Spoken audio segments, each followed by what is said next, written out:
Please welcome back to the stage Databricks co-founder and CEO, Ali Ghodsi. Awesome. So we're super excited about the Agent Bricks. That's our last big announcement for today. We do have lots of big announcements in data analytics. There's a whole new category of things that we're going to release tomorrow, so please make sure to show up. But now I'm really, really excited for the man who needs no introduction. It's a Wall Street titan and one of the absolute most impressive CEOs that I've had the pleasure to meet, running a very large 300,000 person organization in a very regulated space. Please give a round of applause for Jamie Dimon, Chairman and CEO of JPMorgan Chase.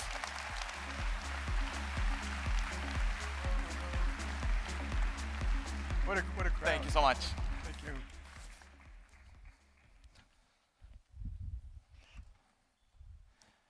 Wow.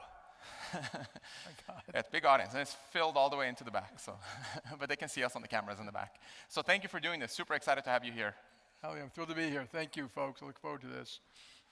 So I'm curious, you guys have a whopping $18 billion budget that you spend on IT every year. I'm super curious. What are the biggest priorities with that?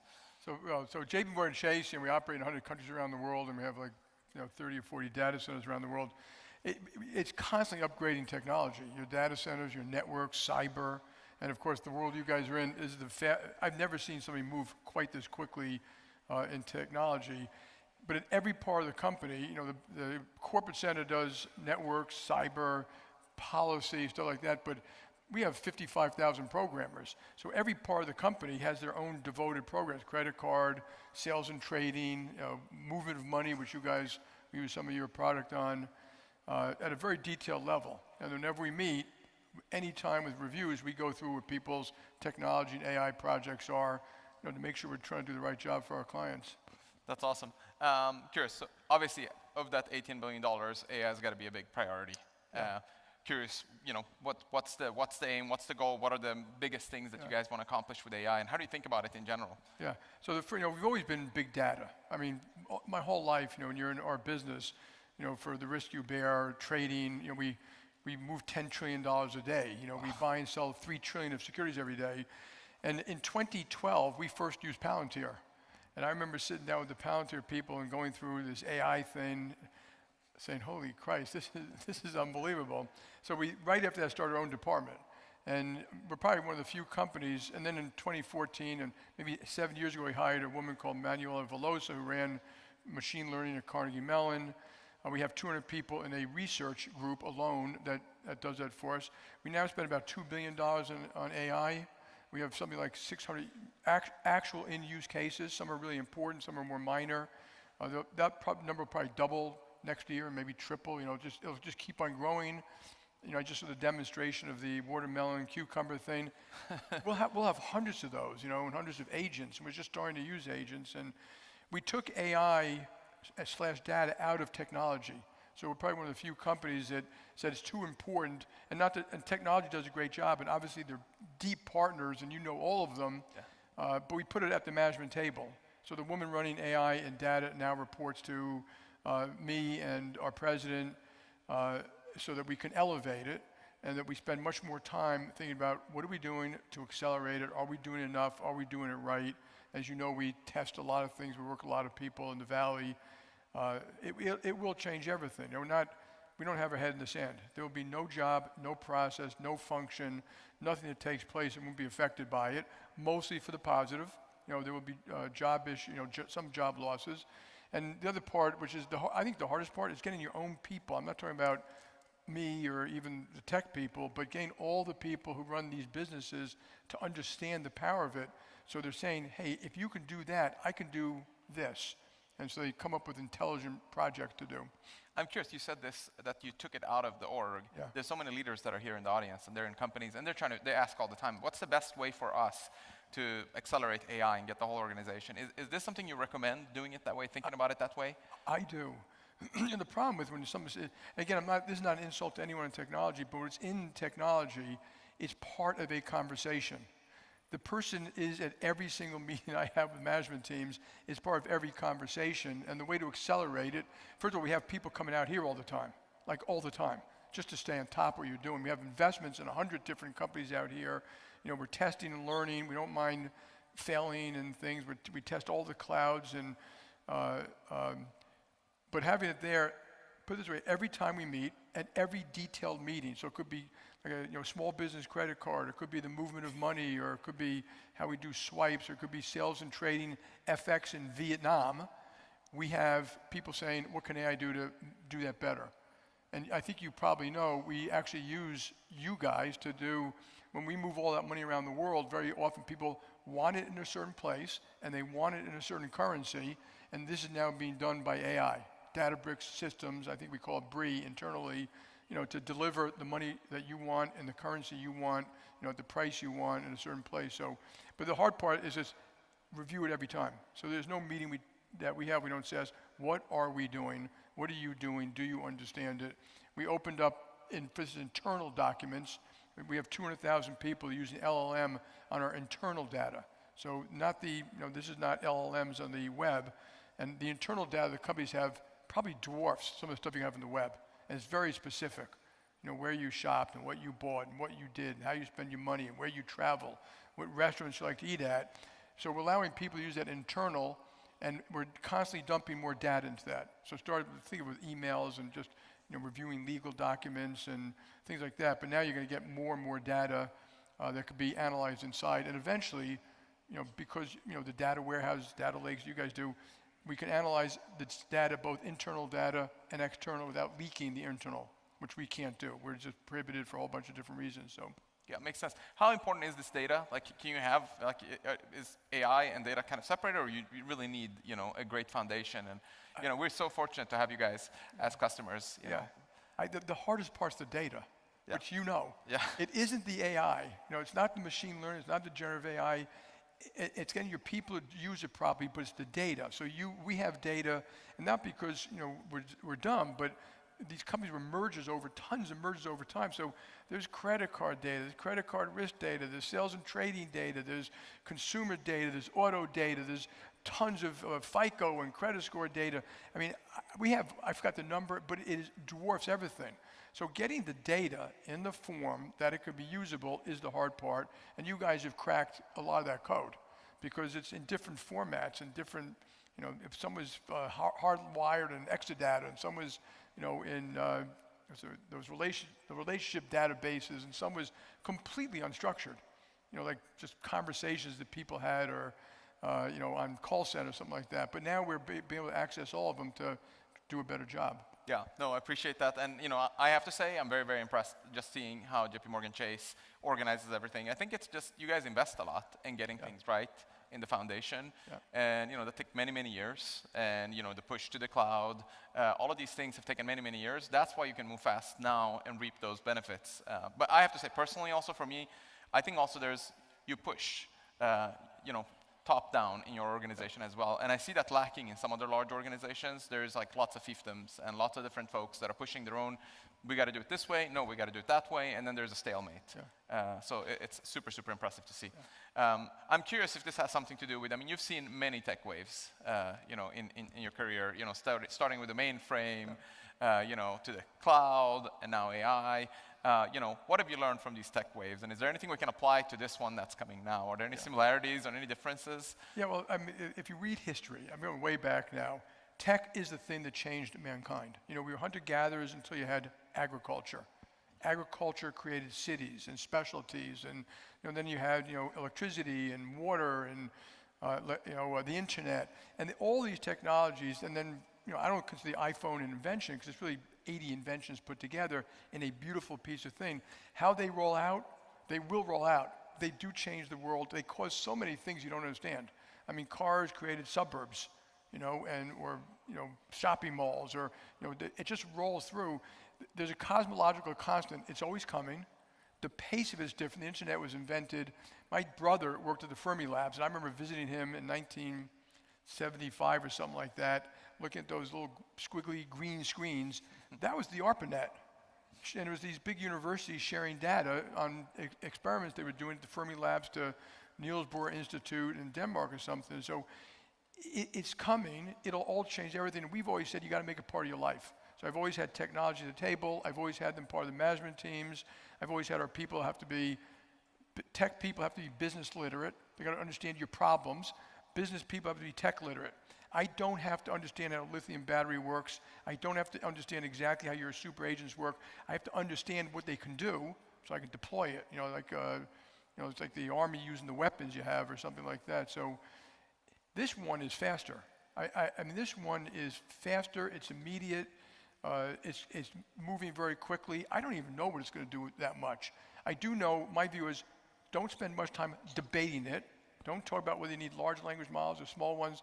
We use Data+AI to hedge our equity books. So every second, and I'm talking about split seconds, when we move money, we're doing 6,000 movements of money in a split second. And you can't run an LLM model against that. But you can use much more confined data, which is doing AI in much smaller models, and you just got to get good at it. Don't put your head in the sand. I know a lot of companies are worried about it. What are you going to tell their people? What I tell their people is, we are going to be the best at AI. Large models, small models, this cloud, that cloud, just use technology to do a better job. If you don't, you'll be left behind. There may be winner take all in certain categories.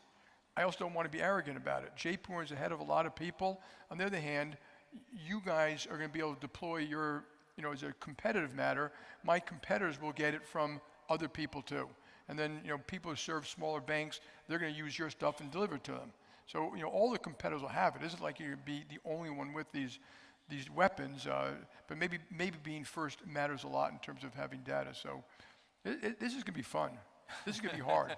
This will change a lot. And the other thing about jobs, it is what we learned like in a call center. I thought, oh God, go to credit card call center. People spend $1 trillion a year on our credit card. And that will deploy data, it'll just change the calls. It doesn't work like that. You have to deploy it on a task, at least so far. Yeah. And when you're deploying that task, you can deploy it on another task. And it works on that task. It will reduce jobs and make our lives easier. But I tell people, we have in operation centers and call centers, 150,000 people, but the turnover is 15 or 20%. So I look at attrition as being your friend. If we know it's going to change, and then we can retrain and redeploy people. So a lot of those people are very talented. They know our client base, or they can upskill. So a lot of things you can do that can take care of your people. We are going to take care of our people. And the other thing about AI, it's going to be used by bad people. We know that. Just so we're cars, planes, pharmaceuticals. So you need some kind of understanding of that. But the thing that scares me the most is on cyber. And I've heard literally in the last week or two, we spend almost $1 billion a year in cyber protection just in the last week or two about how people are using agents to try to penetrate major companies. And that's scary stuff. And so we have to really make sure we protect ourselves. And there are bad guys already using it. And of course, we're trying to use it to combat them. So. But it's also true with all technology. All ways, technology, right? yeah. It's just this one maybe is faster. This is faster, and cyber. The thing about cyber is, I tell people, like when you talk about warfare now, it's here. It's in our computers. It's in our skies. It's in our satellites. In our wireless. I don't think a lot of Americans realize how bad cyber is. Just that as an act of war. I'm not talking about ransomware. Can I ask about that? If you're talking about cyber, right? Privacy, security attacks. You guys are highly regulated. You're a bank. You're extremely important to the whole planet. What are you doing about protecting yourself? And is there anything AI can do here to even help, or does it just hurt us? Yeah. So cyber is the only part of the company where I tell people it's a police state. We're going to put in rules, and you have to follow them. From changing your passcodes to who can access systems to what you can do when you're outside of our private networks and then you're right, legally, and we have to deal with regulators in 100 countries, and they'll have different rules and regulations. We have to follow those.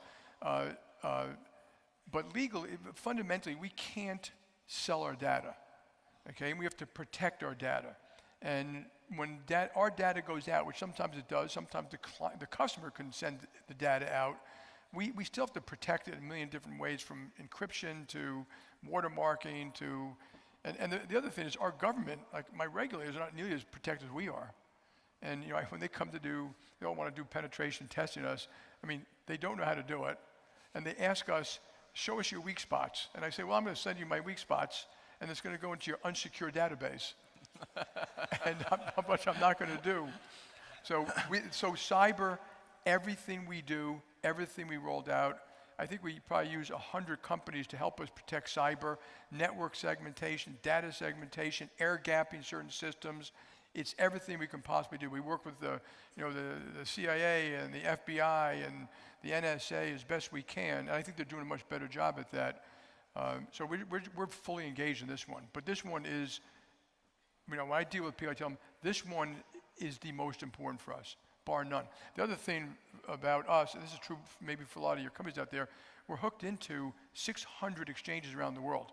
We're hooked into the Fed wire, and we're hooked into the equivalent wires of central banks in 60 countries. And if you look at all these endpoints and exchanges and money movements, they're not all protected. And they don't all have our security. So we do third-party oversight, but even third-party oversight, it's once a year. Wow. It's not the same thing. So, if we find a weak spot somewhere, we often inform the government before they know what's going on with certain things about certain North Koreans or Chinese actors out there. This one's important. Our water supply, our communications, some of the banks.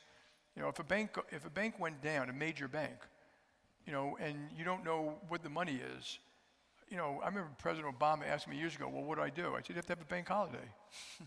you would have no choice and try to recover the data, and we all have backed up data and all the things like that. But if I had to tell you all how many times the fail-safe systems didn't work in my life, almost every time. Wow. Because it didn't always anticipate what caused the problem. And maybe AI will help us do a better job of that. But fingers crossed. I have to say, your security team is amazing, and it's been amazing partnering with you. You push us. It's you guys are paranoid. I want to brag on one of my guys back here, Larry Feinsmith.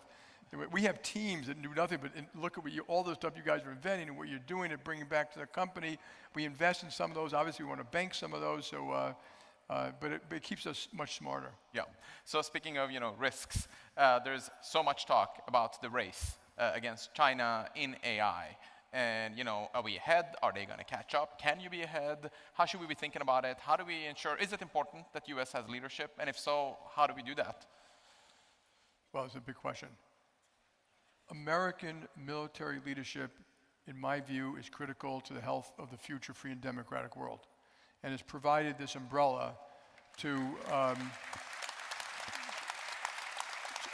all of our allies and all these companies. Even though and when I travel around the world, we really piss them off, just so you know. but they really appreciate that umbrella, and they're worried about it because they see all this stuff. So yes, it's very important. It's a little embarrassing that we as a nation, you can blame businesses, you can blame the military, you can blame the government. I hate crying over spilled milk that we allowed 100% of our penicillin to come from China. All these rare earths that you read about, but there's more than that. And yes, we should be a technological leader.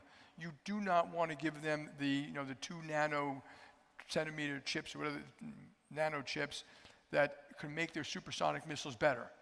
Now, I think if you stop doing that, by the way, it won't be forever. So in other words, you can slow them down, but they put huge effort in. When they want to do something, they put 50,000 engineers on it. And all their universities and stuff like that. So, and they don't have to be a lifelong adversary. So I'm not saying we're at war with China or anything like that, but yes, we should protect ourselves and be very specific about those things that protect us. And obviously technology is a big piece of that. They can get, they get some of the stuff you all do from, because people sell to third parties, they're going to get it anyway. They're probably using Databricks inside China, I don't know if you're on any of those sanction lists or anything like that, but this is critical. And I look at it, and then our economic relationship, we have to maintain those two things to keep the world free and safe. And those are the two most important things. And will they have a recession next year? I don't consider that nearly as important. And so, I think we're doing a lot of the right stuff to do that. We should have started years ago. It's unfortunate. But and for you all in the room, we don't have enough welders to build the boats that we need built. We never left. If there was war in the South China Sea, and this is not national security stuff because they published this. They did a tabletop exercise. We have missiles for 7 days. We'll be out of missiles in 7 days. Wow. And we don't have, most of us have huge backup capabilities. We have everything backed up that we do, no matter what we do and where we do it. But they would make, I think this is right, making the missiles out of a plant. There was no second plant ready to go. So even if you pushed a button, you're talking about years before you get the second plant. We should not run the military that way.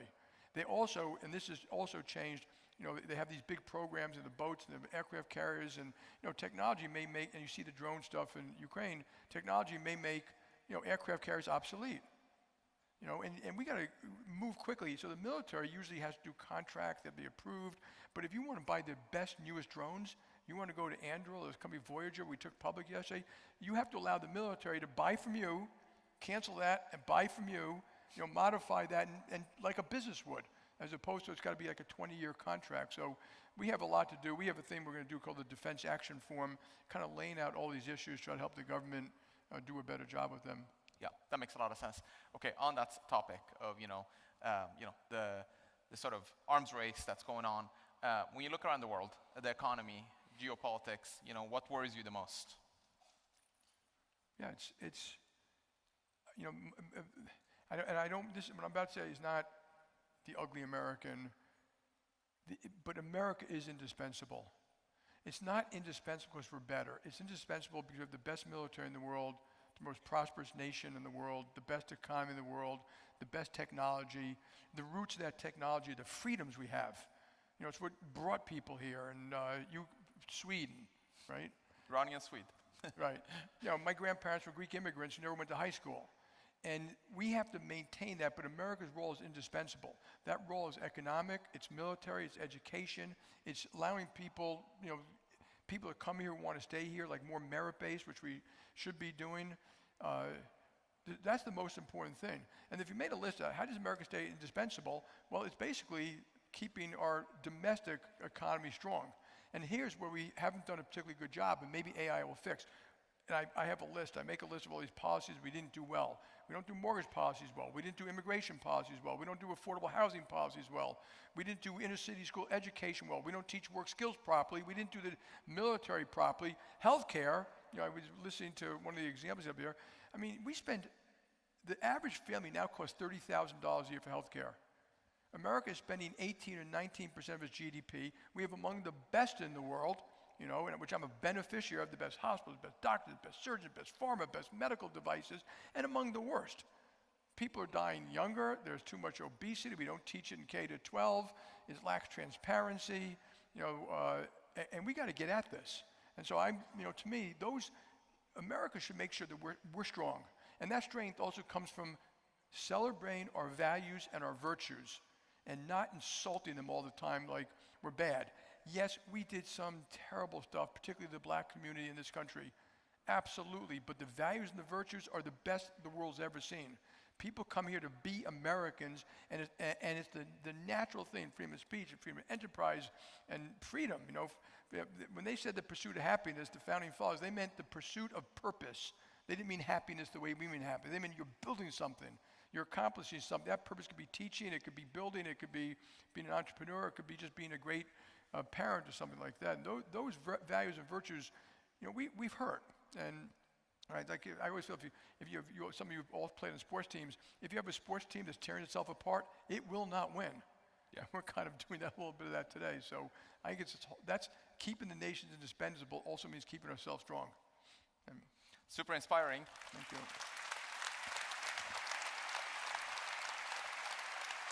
Thank you. That's super inspiring. It's energetic. The best way to accomplish change is to make it happen. If required from you 3.5 years from now, would you run for president? All right. How many of you would vote for me?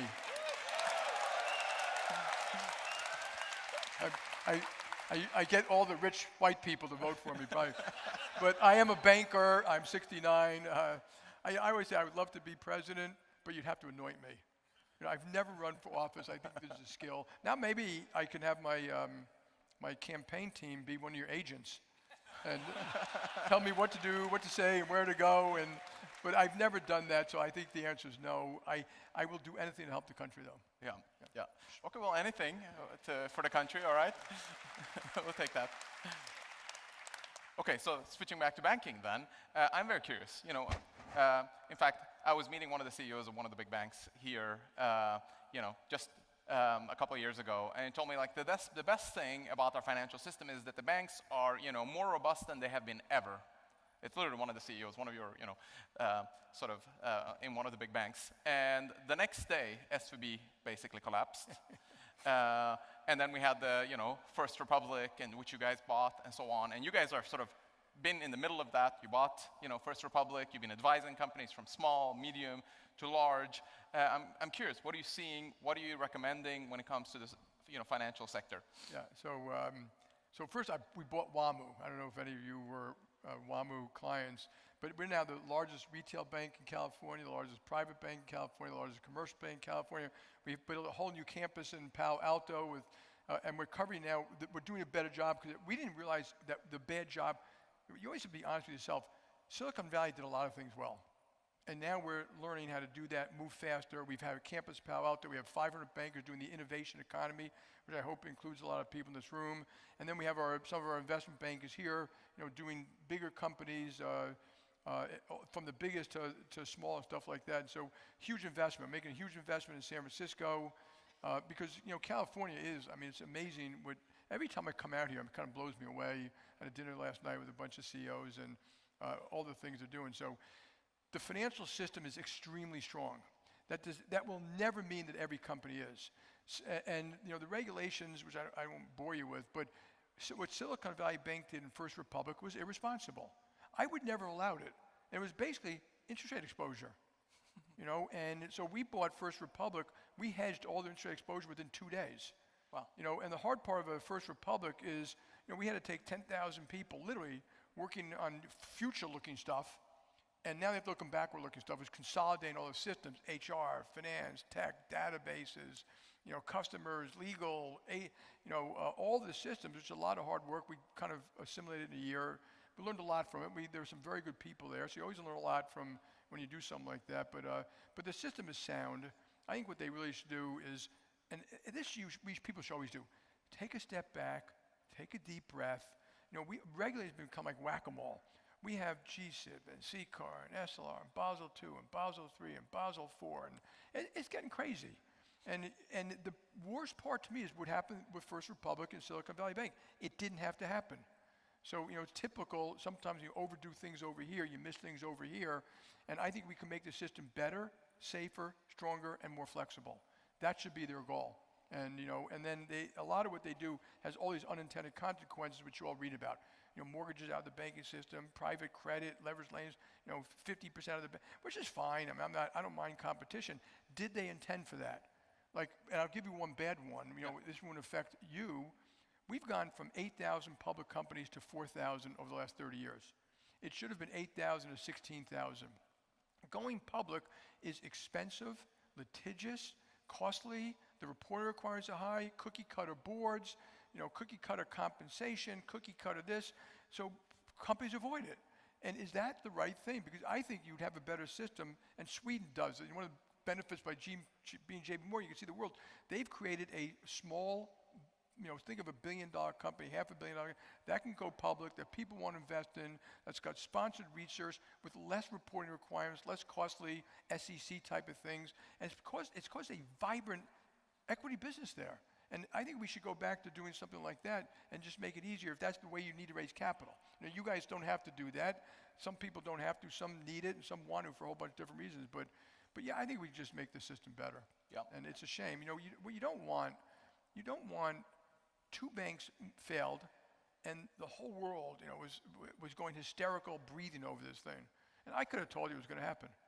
And I'm not hysterical at all. And if rates go up, I always tell the regulators, we're prepared for rates going to 8% or something like that, or 9%. We'd still be fine. But I've always told them, but you wouldn't be fine. You're not prepared for it.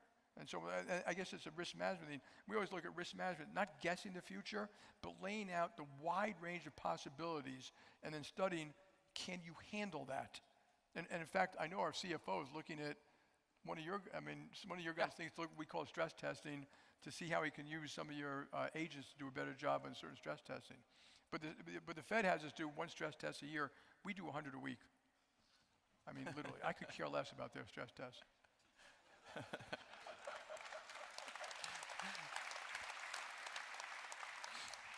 Yeah, so I got to ask you, if you look at the economic outlook right now, what are you seeing? What's going to happen with rates? What's going to happen with inflation? I have never, and I've gone on Chat 4.0 and asked this question, by the way, so feel free to do it yourself. I mean, no one can answer the question. I do think 20 years from now, 50 years from now, you're going to have a huge cockpit like you have here, huge screens, constantly monitoring what people are doing, what they're spending, what they're growing and bursting, traveling and weather, and constantly adjusting the economy to keep it growing at maximum speed. Today, it's not possible. I mean, what we do today is like bleeding the patient. A little stimulus, raise rates, cut rates, and it literally is guessing, and I have never seen people pick the inflection points. But what I'm worried about, and I don't worry, JPMorgan will be fine regardless, there are a lot of moving parts today. And there are a lot more unknowns, a lot of things that I call them the tectonic plates are moving. You got these geopolitical situation, Ukraine and Russia, terrorism against Israel, what's going to happen with Iran, and that's not the only ones. There are other ones out there. You got the cyber issues. You have huge global deficits. Ours is the largest, but it's almost everywhere. And government debt is higher than it's ever been everywhere, even post-war, for post-World War II. And now you have tariffs, kind of a fragmentation of the global military economic situation. A lot of countries are rearming. I think they should, but it's unfortunate. And I'm talking about Japan, Korea, Philippines, Indonesia, Vietnam. You're going to have a lot of European countries, a lot of moving parts. And it's really hard to tell how that all sorts out. You have the tax bill, which might happen. If it happens, there's a lot of stimulus in that bill that happens in the first couple of years. So the world, if you look at the world, it's kind of, and this is my view, I could be dead wrong, it's kind of complacent. We're kind of, prices are high, and we're kind of been this soft landing now for a long time. And there's a general assumption, which is priced in the market, that it'll continue. And I'm a skeptic, and I've been around long enough to know that those things are hard to predict. Does it have to get really bad? No, but could it? Yeah, it could. So many things could go wrong. Hopefully AI is the thing that sort of is deflationary and can automate things and make it better. Yeah. But it won't be deflationary yet. I mean, if you look at, like, we're spending $2 billion. We actually can, on some of the stuff we're doing, we know we're getting benefit of approximately $2 billion in total on cost saves or productivity enhancements or things like that. But if you look at the amount of money, like even if you haircut, look, the chips are getting faster and cheaper, and there may be optical chips that get better down the road, but power costs aren't going down. The cost of land isn't going down. The cost of structures isn't going down. The cost of inferencing is dropping dramatically, and you guys will find a million ways to reduce costs. But my own view is in the next couple of years, we're going to be spending a lot more money. Like we need more lumber and more cement and more steel and more grids and more gas plants and maybe one day nuclear plants. And so it will be deflationary, just not quite yet. Okay, all right, so we got to rush through this and get to that inflection point faster then, I guess. Okay, I know we're out of time, but I got to, if I have a great leader, I got to, take the opportunity to ask you. I saw that leaked recording where you said, people got to get back into the office, they're on their phone, it's disrespectful, and, most CEOs, we were like cheering, saying, yes, finally someone is saying the truth. I am curious, any general leadership advice? How do you get your organization to, you said, in every conversation, AI is at the front, we're thinking about it, about everything we're doing. How do you instill that, and how do you build this next generation of leaders, and how do you make sure that they're doing the right thing with the challenges that we have with our ADHD and our phones and first, work from home? A constant and honest assessment of everything. So your own people, most people, I've seen these guys, they don't get their P&Ls right, how they structure it right, they bullshit about where they make money. Okay to have lost leaders, but companies, you can call them strategic business units or however you call it. Do you understand what's driving, what's motivating? But the constant assessment is also from the customer standpoint. You're all customers. I need to know what you think, what you like. I go talk to any one of you about if you use Chase, and you might tell me your friend uses HSBC or Chime or Venmo, and they do this better.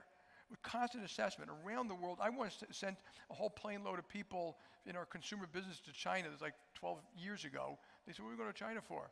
I said, you'll find out when you get there. And we hooked them up with Ping An, Tencent, Alipay, Alibaba, and it opens your eyes.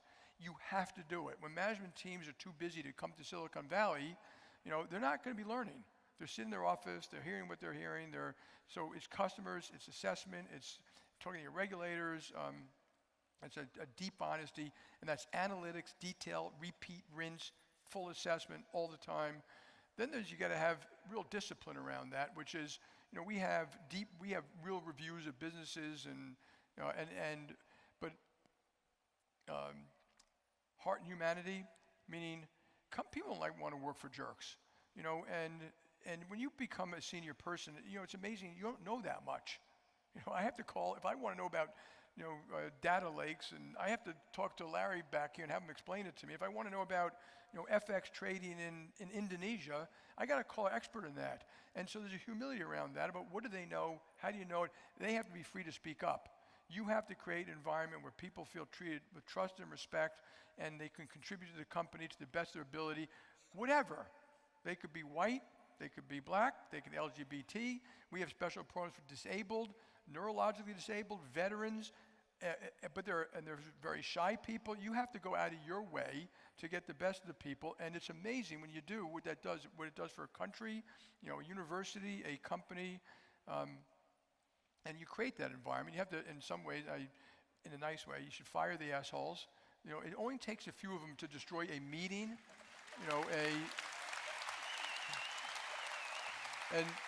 but I hate to say this, sometimes those assholes include customers. I have fired customers because they are so rude to our people, and I tell our people that if I allow that to happen, just think of what you think, and just take your energy and put it to someone who actually wants your benefits. And so openness, you got to have a little bit of grit. It's hard, these jobs are hard. You have to, answers to problems are waiting to be found. So my general reaction, when something's going wrong, I get all the people in the room, we work it over and over and over and over. I'm not guessing, and usually the answer is found. Yeah. By just working the problem over and over, and promote people who are open like that, who like to get on the road, who like to, deal with people. Review customer complaints. Set up war rooms around them.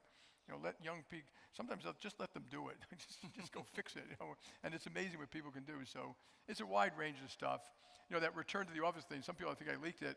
I didn't. I was trying to. I answered a question honestly about how it was being abused, and misused, and and it's hard to do management by Hollywood squares.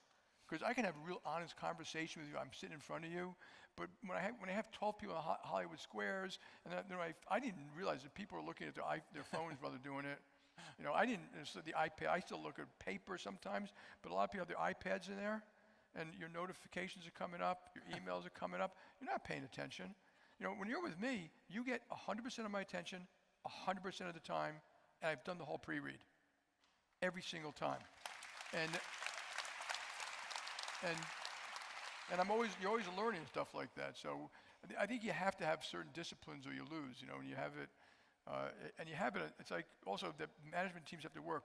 You can't run a company, you can't run any part of a company and think you can retire in place. When Tom Brady or Simone Biles, you talk to them about their discipline and effort, it's not just the game, it's in practice. It's in reviewing the films. It's in learning new stretches, and if you want to be a winner in this world, you've got to give it your all. And then you can't. There's nothing wrong with you. You shouldn't be the boss anymore. That's amazing. Super inspirational, Dimon. Thank you so much Ali, for coming. Thank you, folks. Good luck to all of you. Thank you. Thank you so much. Yeah, thank you. Thanks. Thank you. Thanks. Yeah. Awesome. Wow, that was awesome. All right, so that's almost a wrap. I'm just going to quickly recap what we've said today. But before you go, please come in tomorrow. Lots of still announcements to come. So what did we hear today? Number one, we heard Lakebase as a new architecture, a new way to build databases in the future where you separate the compute and storage. And I think that this is the future of all of our transactional databases, and we have it available in Databricks today. On top of that, we announced Databricks Apps, which is a way in which you can just connect all of your data inside the lakehouse to your apps and democratize that in the organization. We talked about Agent Bricks, which has built-in evals, and we can do the optimization for you, and you get the cost-quality trade-off that you can pick from. And then finally, we were super excited to announce free edition of Databricks with a $100 million investment. Thank you, everyone. Enjoy the sessions after lunch. Thank you.